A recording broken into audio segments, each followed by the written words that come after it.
Foster's. I already poured it. I got a little too excited. I'm not gonna lie. I just drank a Yingling. I'm out here in Arizona, and my understanding is that there's no Yingling west of Texas. So I only have 2 cans of original, and I also have 2 cans of Chetty left. Oh man, the original was so good. Favorite beer. And I was thinking to myself, it's my favorite beer. Yes, it's not the best beer, but it's my favorite. And after drinking it, just the first sip that ended up being 3/4 of the glass. No, that's my best. That's my favorite beer. To me, in my opinion, it's the best beer. At least in American lager standards or American beer. German beer, a totally different category. Oh my gosh, it's amazing. But for domestic cheap brews, Yingling. I go to a gas station out west, out here, and if I want something simple, well, I'll try to grab a Shinerbach if they have it. Shinerbach's the closest thing to Yingling. But other than that, you just realize how shit the other beer brands are. So today, Foster's. Foster's, they sold East and West. They say it's Australian. It's Australia's finest beer.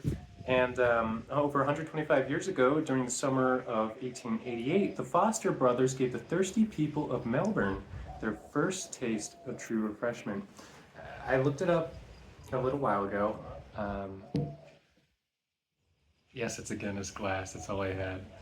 I don't even like Guinness. But my understanding is that these two guys who were already brewing beer in America, I think, or at least they had some family member doing it, they went over there, started uh, something like that. Anyway, long story short, it's brewed in Texas. It's an American brand. You go to Australia, you ask people about Foster's, you're gonna say, "What the fuck is that, mate?" There's nothing out there. And also, another thing worth mentioning is no, this one doesn't. Foster's Premium, I believe, which is a green can, contains caramel color, which is interesting. This has corn syrup, which is also interesting because it's usually barley, water, and yeast, and hops. Yes. Anyway, let's get into it. Foster's, I like it. It's basic. It's super simple. Hmm. The head has disappeared. The smell, a bit metallic, weedy, nutty. Not really weedy, actually.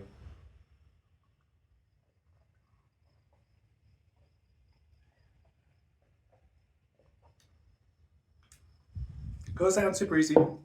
Carbonation's pretty good. Um, but it just tastes cheap. Excuse me. If you want something cheap, drinkable, completely basic, a step above piss, go with Foster's. It comes in a big old can. And it's, I believe, 4.5%. Would I drink this regularly? No. It's not that great. Fort Worth, Texas. Excuse me. But as a little novelty, when you want to feel um, Australian, go with the Fosters. You got a steak, go with the Foster. There's a thunderstorm coming, so pardon the wind. But overall, Foster's 3.75 out of 5. In terms of cheap beer, that's 3.5 to 3.75, in that range. It's pretty good. Yeah. Even though it kind of scores a little low. Try to think of things to compare it to. Definitely better than Bush. Definitely better than Coors Banquet. Definitely, but that's different. That's different because that's water. That's like a water beer. This is okay. Okay. This is a step above water beer, but that's it. Foster's. What do you think?